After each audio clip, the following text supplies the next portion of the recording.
नमस्कार, मैं Rahul mobile Vidisha city centre, ज़िला विदिशा, मध्य प्रदेश। फ्रेंड्स, मैं आपके सामने लेकर आया हूँ वीवो V9 और V9 प्रो दोनों मॉडल में अगर डिस्प्ले नहीं आ रहा है, चित्र नहीं आ रहा है, लाइट नहीं आ रही है तो किस तरह से सही किया जाता है वो मैं आपको बताने जा रहा हूँ। तो आप यहाँ पर देख सकते हैं ये मोबाइल अभी ऑन है, इस पर ग्रीन इंडिकेटर आ रहा है। ये ग्रीन इंडिकेटर ये शो करता है कि हमारा मोबाइल प्रॉपर तरीके से चालू है। बस इसमें क्या हो रहा है कि ग्राफिक्स नहीं आ रहा है और चित्र दिखाई नहीं दे रहा है। तो हमें क्या करना होगा, इस प्रॉब्लम को सॉल्व करने के लिए हमें सबसे पहले ये बैटरी को निकालना होगा। आप देख लीजिए एक बार और, ये ग्रीन इंडिकेटर हमें दिखाई दे रहा है, ठीक है। और इस मोबाइल में पहले काम किया गया है, फोल्डर को चेंज करके देख लिया गया है और तभी मेरे पास आया है। और मैं यही कहता हूं कि आप किसी भी प्रकार का फ़ॉल्ट मेरे पास लेकर आइए, मैं उस फॉल्ट को ज़रूर रिपेयर करूंगा। तो फ्रेंड्स, ये मैंने मोबाइल को खोलना शुरू कर दिया है, ये बैटरी को बाहर निकाल दिया है। ये जो फ्लैक्स आपको दिखाई दे रहा है ये फ्लैक्स है आपका फोल्डर का, और ये पीसीबी हमारी बाहर निकल चुकी है, ठीक है। तो मैं आपको दिखाना चाहता हूँ कि ये मोबाइल पहले से रिपेयर हो चुका है। यहाँ पर इसका फोल्डर पहले चेंज करके देख लिया गया है। ये देखिए आप किस तरह से बाहर निकल चुका है, मुझे कुछ भी नहीं करना पड़ा, ये पहले ही रिपेयर होकर आया है। और इस मोबाइल का जो फोल्डर है वो चेंज करके देख लिया गया है। और ये कई दुकानों पर जाने के बाद मुझे जानकारी लगी है कि इस मोबाइल के फोल्डर को चेंज करके देख लिया गया है और तब भी इसमें ना ही डिस्प्ले का ग्राफिक्स आ रहा है और ना ही लाइट आ रही है। तो अब मैं बताता हूँ कि ये किस तरह से सही किया जाता है। ये मैंने फ़ोल्डर को वापस से इसके अंदर रख दिया है और ये मैंने अलग से इसको रख दिया है, मुझे उससे कोई दिक्कत नहीं है। काम कितना भी हो जाए मोबाइल के ऊपर, मुझे उससे कोई दिक्कत नहीं। जो चीज़ बनने लायक होती है उसको मैं 100% बना कर देता हूँ। तो फ्रेंड्स, अब चलते हैं अपन काम की ओर। ये मोबाइल की पीसीबी है और इस पीसीबी में सबसे पहले हमको क्या चीज़ चेक करना है, यहाँ पर दिया हुआ है डिस्प्ले कनेक्टर। तो हमें डिस्प्ले कनेक्टर पे आने वाली सारी वैल्यू को चेक करना होगा, सारे वोल्टेज को चेक करना होगा। और जब हम इसके सारे वोल्टेज चेक कर लेंगे तभी हम आपको बताएंगे कि इसमें फ़ॉल्ट कहाँ से आया है। तो फ्रेंड्स, हमें क्या करना होगा, सबसे पहले इस मोबाइल के डिस्प्ले कनेक्टर की सारी सप्लाई को हमें चेक करना होगा। तो मैं क्या करता हूँ, अपने मल्टीमीटर से इसकी सारी सप्लाई को मैं चेक करता हूँ। और किस तरह से चेक किया जाता है वो आप लोगों को मालूम ही होगा कि किस तरह से हम चेक करते हैं। तो इसमें क्या होता है कि हमें एक नॉब को माइनस ग्राउंड पर रखना होता है और दूसरी नॉब से हम एक एक पॉइंट पे आने वाले सभी वोल्टेज को चेक करते हैं। तो ये देखिए आप किस तरह से चेक किया जाता है। एक पॉइंट को माइनस ग्राउंड पे रख लिया गया है और दूसरे पॉइंट से हम कनेक्टर पे आने वाली सारी रीडिंग को चेक करते हैं। ये देखिए आप, सामने कोई भी रीडिंग नहीं आ रही है इस लाइन में, ठीक। इसके बाद आगे बढ़ते हैं, इस लाइन में हमें कोई भी रीडिंग नहीं आ रही है। तो इसका मतलब ये है कि डिस्प्ले की जो आईसी है वो हमें कोई भी वोल्टेज शो नहीं कर रही है, ठीक। तो अब इसके बाद ये देखिए आप, यहाँ पर हमें कुछ वोल्टेज आए, ठीक। इसके बाद next next next next next, ये देखिए आप कुछ पॉइंट्स पर आए, फिर नेक्स्ट, ठीक। तो इसका मतलब ये होता है कि डिस्प्ले कनेक्टर पे जो आने वाली सप्लाई है वो प्रॉपर तरीके से नहीं आ रही है। तो वो कहाँ से नहीं आ रही है वो चीज़ अब हमें चेक करना होगी। तो उस चीज़ को चेक करने के लिए अब मैं पहुँचता हूँ मोबाइल के डिस्प्ले के सेक्शन में। तो ये डिस्प्ले आईसी का सेक्शन है, यहाँ पे हमें लाइट आईसी मिलेगी, डिस्प्ले आईसी मिलेगी, ग्राफिक्स आईसी मिलेगी। तो यहाँ पर जब मैं पहुँचता हूँ तो वहाँ पर चेक करने के लिए वही कंडीशन रहेगी कि यहाँ पर जो हमें रजिस्टेंस दिखाई देते हैं, ये देखिए आप, ये जो रजिस्टेंस दिखाई देते हैं ये रेजिस्टेंस होते हैं काहे के, डिस्प्ले के ग्राफिक्स के, ठीक है ना। और ये जो कॉइल होती है और कॉइल से लगी हुई ये जो आईसी लगी होती है ये होती है लाइट आईसी, ठीक। तो सबसे पहले मुझे लाइट आईसी पे आने वाले वोल्टेज को चेक करना होगा। तो लाइट आईसी पे वोल्टेज को चेक करते हैं तो वही स्थिति रहेगी कि लाइट आईसी के वोल्टेज आते हैं जो उसके पास में लगे हुए कंडेंसर रहते हैं। तो यहाँ पर ये देखिए आप, यहाँ पर कंडेंसर पे एक पॉइंट पर माइनस ग्राउंड आती है और दूसरे पॉइंट पर हमें वोल्टेज शो कर रहा है, ठीक है। तो इस तरह से ये हमने चेक किया तो हमें मालूम चला कि हमारी लाइट आईसी प्रॉपर सही है, ठीक है।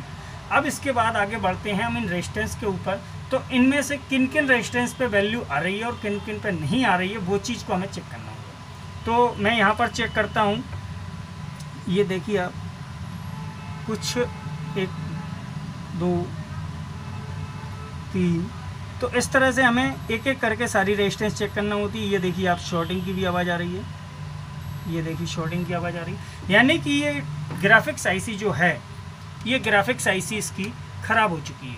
तो सबसे पहले मुझे क्या करना होगा, इस ग्राफिक्स आईसी को चेंज करना होगा। ठीक है, तो मैं आपको 2 मिनट में इस आईसी को चेंज करके आपको दिखा देता हूँ कि इस आईसी को किस तरह से चेंज किया जाता है। ठीक है, तो ये देखिए आप, किस तरह से हम इसको चेंज करते हैं। और चेंज करने में बड़ी ही सावधानी बरतना होती है, क्योंकि अगर आपने ज़रा भी हीट या एयर ज़्यादा रखी तो हीट ज़्यादा होने के कारण आपका पीसीबी फूल जाएगा और एयर ज़्यादा होने के कारण आपके कंपोनेंट्स उड़ जाएंगे। तो यहाँ पर हमें कुछ बारीकियों का ध्यान रखना होता है। तो मैं आपको चेंज करके दिखाता हूँ। ये देखिए आप, मैंने मशीन को ऑन कर दिया है और मशीन को ऑन करने के बाद अब मैं यहाँ पर आईसी को चेंज करता हूँ। ये देखिए आप,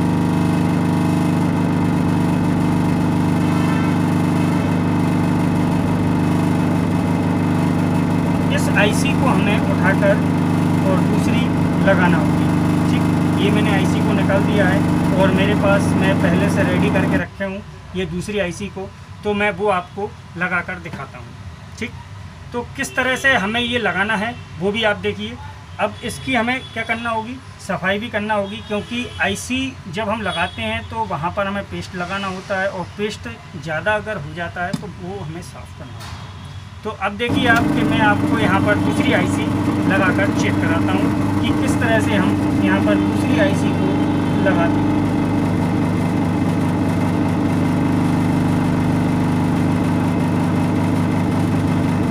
ये आईसी को बिल्कुल स्मूथ तरीके से हमें रखना होता है ताकि इसकी कोई भी बॉल आगे पीछे की ओर ना खिसके। ठीक, ये मैंने आईसी को यहाँ पर लगा दिया है और अब देखिए आप, इसको थोड़ा सा जस्ट 1 से 2 मिनट ठंडा होना पड़ेगा और ठंडा होने के बाद फिर हम इसको चेक करते हैं। तो पीसीबी गर्म हो जाती है और ये पीसीबी मैं अपने हाथ में ही लिए हूँ और ये मैंने इसका पैनल पूरा उठा लिया है और इस पीसीबी को मैं इसमें वापस से लगाता हूँ। तो आप प्रॉपर देख रहे होंगे कि जो चीज़ मैंने इसमें चेंज की है, ठीक है ना, जो चीज़ मैंने इसमें चेंज की है वो वर्क हमारी कर रही है या नहीं कर रही है। अब हम वो चीज़ देखना चाहते हैं कि डिस्प्ले जो इसमें लगी हुई आई थी वो सही है या ख़राब है। तो ये देखिए आप, डिस्प्ले का कनेक्टर मैंने लगा दिया है, ये ऑन ऑफ का पत्ता भी मैंने लगा दिया है और ये चार्जिंग का फ्लैक्स भी लगा दिया है। अब मैं लगाता हूँ इसकी बैटरी और ये बैटरी को इसमें मैंने लगा दिया है। तो ये सारी चीज़ लगाने के बाद अब मैं बिल्कुल श्योर हूँ कि मैंने जो काम इसमें किया है वो मेरा पूरा तरीके से सही हो चुका है। और मैं इसमें एक नट भी लगा देता हूँ, क्योंकि इस पीसीबी में ये नट अकेला लगा हुआ आया था और तभी मैंने समझ लिया था कि इसमें काम पहले बहुत हो चुका है। तो ये मैंने सारा फिट कर दिया ना फ्रेंड्स। अब देखता हूँ कि मैं इस सेट को ऑन करता हूँ तो ये आपके सामने ऑन होता है या नहीं होता है। ये वाइब्रेट हो चुका है और ये देखिए आप, इसमें ग्राफिक्स बराबर आ चुके हैं। तो फ्रेंड्स, मेरा आपसे यही कहना है कि मैं राहुल दुबे, ज़िला Vidisha, Madhya Pradesh, city centre, Rahul mobile, किसी भी प्रकार का कोई भी फॉल्ट हो आप मेरे पास लेकर आइए। मैं आपको उस समस्या को हल करना भी बताऊंगा और किस तरह से मैं हल करता हूं वो भी मैं आपको सिखाऊंगा। तो फ्रेंड्स, मैं ये जानता हूं कि मुझे तो काम करना है चाहे वो कैसा भी हो, क्योंकि मेरे बैनर बोर्ड पे भी लिखा हुआ है ग्राहक खुश तो राहुल भैया खुश। जय हिंद, जय भारत, जय श्री राम। दोस्तों, मिलते हैं अगले वीडियो के साथ, अगले फॉल्ट के साथ। किस तरह से रिपेयर करना है, क्या रिपेयर करना है, मैं आपको सिखाऊंगा। मैं आपको आगे धीरे धीरे बहुत सी चीज़ें हैं जो मोबाइल में हैं, मोबाइल से रिलेटेड हैं, आगे चल के काम आने वाली चीज़ें हैं, सेंसर से संबंधित चीज़ें हैं। अभी मैं एक नया प्रोजेक्ट तैयार कर रहा हूँ। अभी जो मार्केट में टिकिया फिलिंग मशीन है ना, वो मशीन मैं तैयार कर रहा हूँ और जस्ट 2-4 दिन के भीतर वो कुछ उसका पार्ट्स बकाया रह गया है। अभी तैयार मैं कर चुका हूँ। ये देखिए अभी इस सेट को मैंने ऑन किया और ये बराबर वर्क कर रहा है, इसका टच भी वर्क कर रहा है और सेट भी प्रॉपर तरीके से वर्क कर रहा है। तो मेरा यही कहना है कि मैं कोई भी फॉल्ट हो, किसी भी प्रकार का फॉल्ट हो, मैं आपको रिपेयर करके ज़रूर बताऊँगा। ठीक, जय श्री राम दोस्तों। अभी मेरी टिकिया फिलिंग मशीन तैयार कर रहा हूँ मैं, और वो तैयार करने के बाद लगभग 1 से 2 दिन में तैयार तो कंप्लीट कर दिया, उसका कुछ मटेरियल रह गया है, वो आने वाला है और वो आता है तो मैं आपको वो भी आपको दिखाऊंगा किस तरह से मैंने क्या तैयार किया है। तो बने रहिए मेरे साथ। जय श्री राम, जय हिंद दोस्तों। मैं Rahul, mobile Vidisha city centre. मिलते हैं अगले वीडियो के साथ।